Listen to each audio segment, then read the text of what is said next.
Assalamualaikum warahmatullahi wabarakatuh. Kita sampai hari yang ke-23. Kita lanjutkan pembahasan kita kemarin tentang Allahumma inni a'udzubika minal hammi wal hazan. Dan hari ini kita bahas wa'udzubika minal ajzi wal kasal. Ya Allah, aku berlindung kepadamu ya Allah dari rasa tak berdaya dan kemalasan. Ya, seseorang itu sulit melakukan sesuatu meskipun dia tahu sesuatu itu baik, tapi nggak akan terjadi suatu kesempurnaan, satu kemuliaan kalau dia merasa nggak mampu. Saya emang nggak mampu begitu. Itu hanya para ulama, itu hanya orang-orang yang pendahulu yang soleh. Saya nggak mampu seperti itu. Nah, ketika dari awal kita sudah merasa nggak mampu, nggak berdaya, maka akhirnya nggak melakukan sesuatu. Kenapa nggak dicoba? Kenapa nggak dilakukan? Dan semua kemuliaan yang ada dalam kehidupan ini, itu ditakdirkan oleh Allah untuk umat manusia, berarti manusia itu mampu. Mampu menjalankannya, mampu melaksanakannya. Maka jangan merasa tidak mampu, coba dulu. Coba dulu, coba dulu. Boleh jadi nggak mampu itu awalnya. Ketika dicoba yang kedua, akhirnya mampu. Ya sama, orang kalau sudah menganggap, saya mah nggak mungkin sampai ke puncak gunung. Kalau sudah persepsinya seperti itu, ya nggak akan mungkin pernah mencoba naik gunung. Saya mah nggak akan mungkin menyeberangi lautan, ya nggak akan pernah mencoba menyeberang lautan. Kalau sudah nggak pernah mencoba, ya awalnya sama, akhirnya sama sekali nggak bisa. Karena itu, jangan merasa nggak mampu dulu. Allah memberikan kemampuan kepada umat manusia itu luar biasa. Kalau dalam Al-Quran, wa'allama Adamal asma'a kullaha. Dan Allah telah mengajarkan kepada Adam dan tentu kepada anak-anaknya, kepada keturunannya, al-asma'a kullaha, seluruh nama. Diberi kemampuan oleh Allah yang dahsyat, luar biasa. Karena itu, jangan meremehkan kemampuan yang ada dalam diri kita dengan memainkan perasaan, saya nggak mampu. Tapi katakan, saya mampu, dan saya mampu.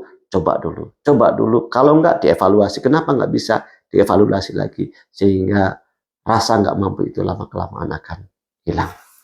Dan kadang-kadang ada orang yang merasa mampu sebetulnya, tapi malas. Malas ini juga persoalan.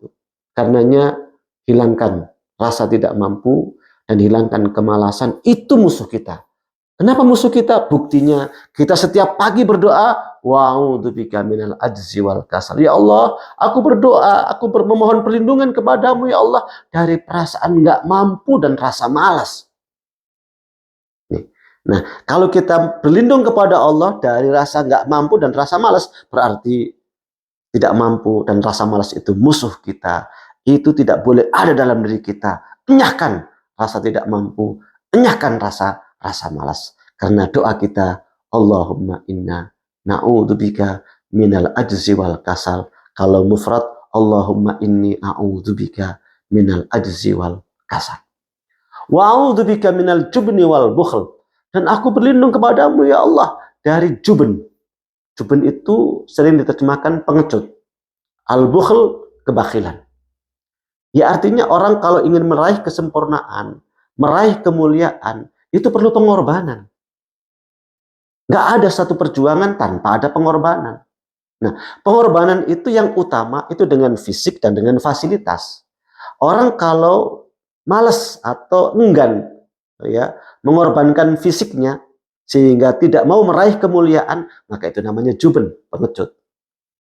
Ya kalau dalam konsep perjuangan Islam, maka berjuang seperti saudara kita di Gaza begitu ya, berperang, itu kemuliaan itu adalah kalau dia meninggal dalam keadaan berperang di jalan Allah Subhanahu wa taala, tentu melawan musuh seperti Yahudi. Ya tentu peperangan jangan dimaknai di Indonesia dan peperangan kayak di Gaza, enggak kan. Perang itu kalau jelas ada musuh yang menjajah negerinya, maka disyariatkan untuk perang. Nah, peperangan itu memerlukan keberanian. Keberanian itu apa artinya? Ya nggak apa-apa kalau memang saya meninggal dalam keadaan syahid. Dan itulah subhanallah, saudara kita di Gaza luar biasa. Nah, kalau nggak berani mengorbankan dirinya, itu namanya pengecut. Dan biasanya orang takut kematian, takut fisiknya terluka, itu biasanya menjadi orang-orang yang penakut. Karenanya Juben itu takut mengorbankan fisiknya dalam kemuliaan tentunya. Sementara bukhl itu pelit dalam mengorbankan fasilitas hidupnya. Fasilitas hidupnya. Nah, ketika kaum muslimin terjangkit penyakit juben dan penyakit bukhl, kebakilan, maka ini orang akan diberi kehinaan oleh Allah Subhanahu wa taala. Dalam sebuah hadis yang cukup populer, hampir saja umat-umat memperebutkan kalian sebagaimana orang-orang rakus yang memperebutkan makanan di nampan yang dikerubuti oleh orang-orang yang rakus. Para sahabat nanya, "Ya Rasulullah, apa kita minoritas?" Enggak, kalian mayoritas. Walakinnakum ghusaa'un ka ghusaa'is sail, tapi kalian seperti buih di lautan. Kemudian Allah menanamkan penyakit wahan dalam diri kalian. Nah, wahan itu apa? Hubbud dunya wa karahiyatul maut. Cinta dunia dan benci kematian. Benci kematian itulah juben. Cinta dunia itulah kebakilan. Kalau orang kemudian dilanda penyakit juben, yaitu pengecut, dan dilanda penyakit bakhil, maka sifat-sifat inilah yang kemudian membuat orang dijajah oleh orang lain. Karenanya kalau ada penyakit ham, sedih dengan apa yang akan terjadi, sehingga selalu bayangannya bayangan buruk aja. Kemudian apa yang terjadi terus-menerus ditangisi, disedihin gitu ya. Itu hazan namanya. Kemudian terjangkit penyakit nggak berdah, saya mah nggak mampu, saya mah nggak bisa. Kemudian males. Di samping itu kemudian dia juga pelit mengorbankan dirinya, takut dengan kematian, pelit mengorbankan fasilitas hidupnya, takut hilangnya dunia dari dirinya. Maka jika sifat-sifat ini terjangkit dalam diri satu bangsa, maka bangsa itu akan dijajah oleh bangsa yang lain. Makanya yang keempat adalah wa'udzubika min ghalabatid daini wa qahrir rijal.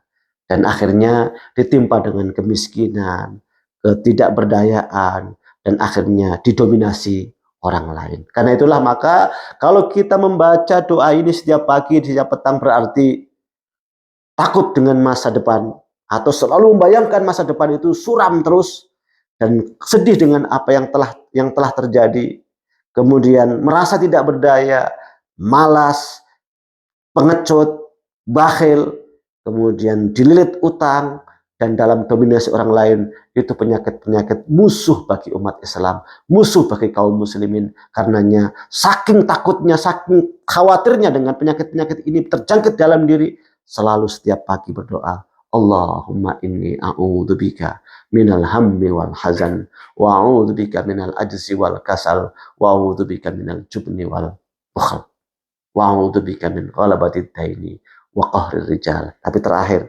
jangan sampai berlindung kepada Allah dari malas, tapi malas dipelihara. Berlindung kepada Allah dari khawatir terhadap masa depan, ternyata hari-harinya diwarnai dengan memandang masa depan suram.